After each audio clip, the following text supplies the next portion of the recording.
चले वतन की ओर डाल के प्रेम की डोर। हम चले वतन की ओर डाल के प्रेम की डोर। बाबा खींच रहा है आज सहज ही अपनी ओर। हम चले वतन की ओर।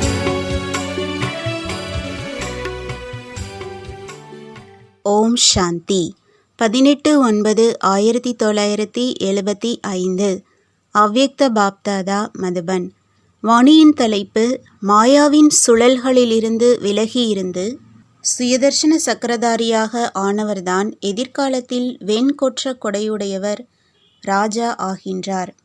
இன்று பாப்தாதா அனைத்து பிராமண குழந்தைகளின் நிகழ்காலம் மற்றும் எதிர்காலம் இரண்டையும் பார்த்து மகிழ்ச்சி அடைந்து கொண்டிருக்கிறார். ஒவ்வொருவரும் சுயதர்ஷன சக்கரதாரியாக இருப்பவர்கள் சத்திரதாரிகளாக, அதாவது குடைபிடிக்கப்படும் ராஜாக்களாக ஆகுபவர்கள். தற்சமயத்தில் சக்கரதாரி, மேலும் எதிர்காலத்தில் சத்திரதாரி. சத்திரதாரியாக இல்லை என்றால் சக்கரதாரியாகவும் இல்லை.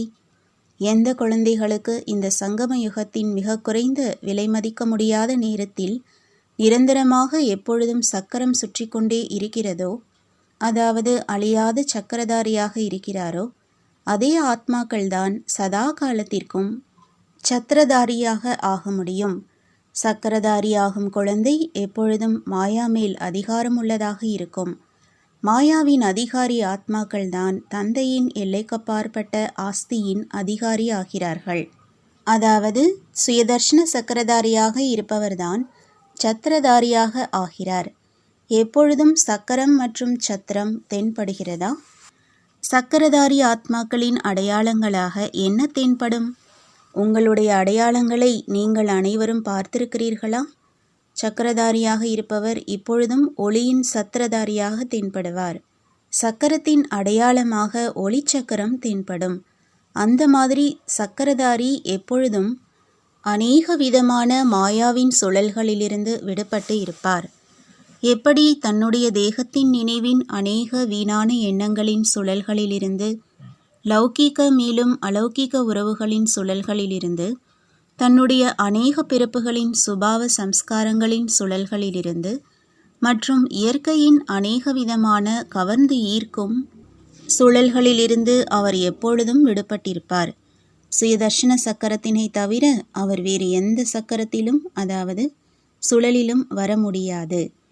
மற்ற ஆத்மாக்களையும் தந்தையிடமிருந்து பிராப்தியாகியிருக்கும் சக்திகளின் மூலமாக அநேக சுழல்களிலிருந்து, அதாவது பிரச்சனைகளிலிருந்து சுலபமாக விடுவித்து விடுவார். மாயாவின் அநேக விதமான சுழல்களின் அடையாளம் என்னவாக இருக்கும்?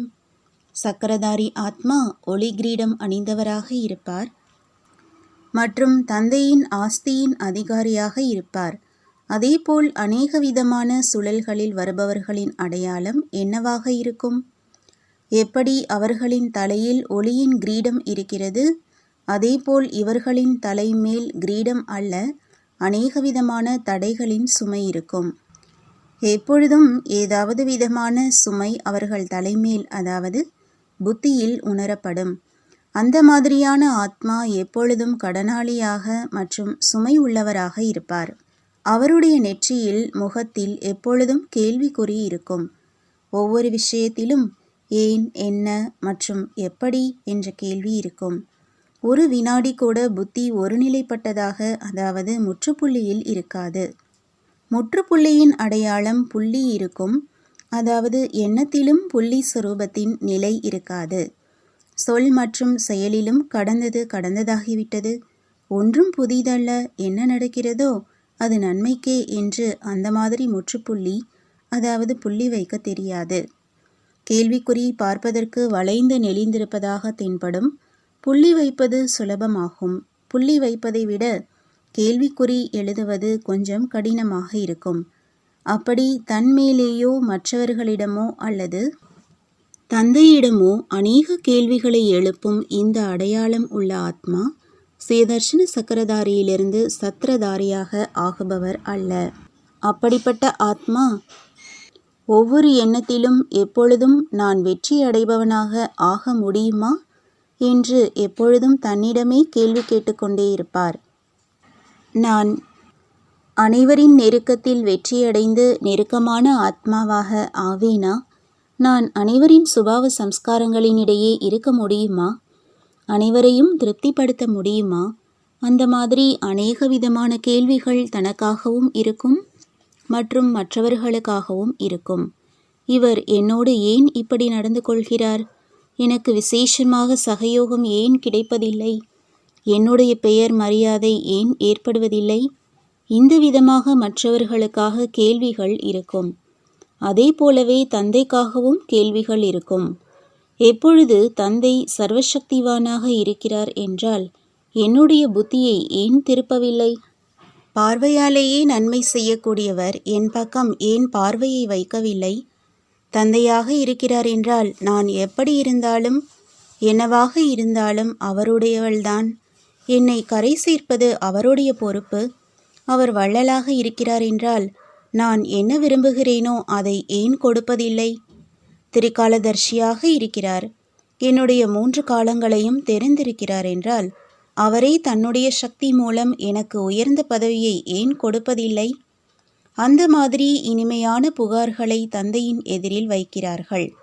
ஒரு பக்கம் பல பிறப்புகளின் சுமை, இன்னொரு பக்கம் தந்தையின் குழந்தையாக ஆன காரணத்தால் தந்தை மூலமாக பிராப்தியாகியிருக்கும் அனைத்து அதிகார உரிமைகளின் பிரதிபலனை திரும்ப கொடுப்பதற்கான கடமையை செய்யாத காரணத்தால், அதாவது தன்னுடைய கடமையை சரிவர செய்யாத காரணத்தால் அது கடனாகி விடுகிறது. கடனின் சுமை ஆத்மாவின் அனைத்து பலகீனங்களின் சுமையின் ரூபத்தை எடுத்துக்கொள்கிறது.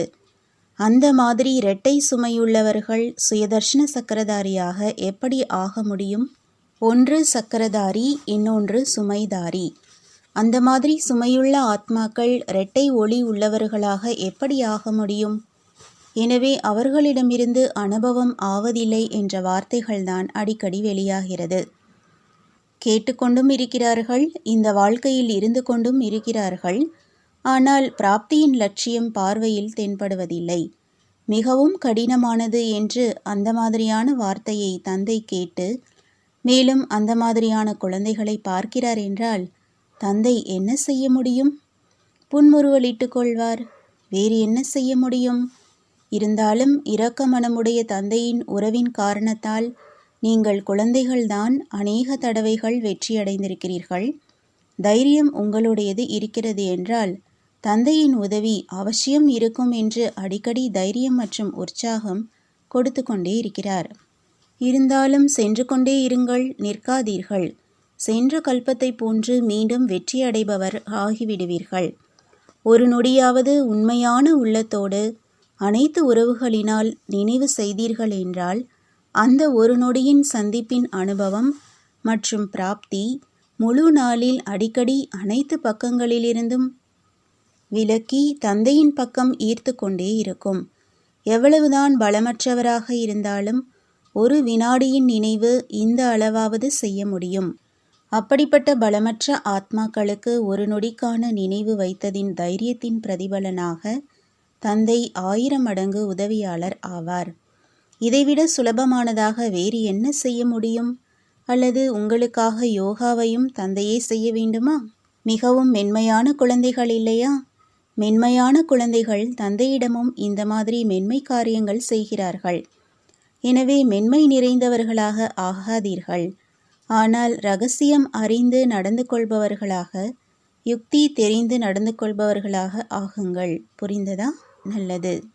அந்த மாதிரி சக்கரதாரியிலிருந்து சத்திரதாரி ஆகும் தன்னை மற்றும் அனைவரையும் பலமற்ற நிலையிலிருந்து மிகப்பெரிய பலம் பொருந்தியவர்களாக ஆக்கக்கூடிய அனைத்து பலகீனங்களையும் ஒரு நொடியின் எண்ணத்தில் பலி கொடுக்கக்கூடிய அந்த மாதிரி மகாபலி கொடுக்கக்கூடிய மகாபலம் பொருந்திய அதாவது மாஸ்டர் அனைத்து சக்திகளை ஆயுதத்திற்கு சமமாக காரியத்தில் கொண்டு வரக்கூடிய அப்படிப்பட்ட கர்மயோகி சஹஜ யோகி ஆத்மாக்களுக்காக பாப்தாதாவின் அன்பு நினைவுகள் மற்றும் நமஸ்காரம். வரதானம்: உலகிலிருந்து இருளை விலக்கி வெளிச்சத்தை கொடுக்கக்கூடிய மாஸ்டர் ஞானசூரியன் ஆகுங்கள். யார் உலகிலிருந்து இருளை நீக்கி வெளிச்சத்தை கொடுப்பவரோ அவர்தான் மாஸ்டர் ஞானசூரியன்.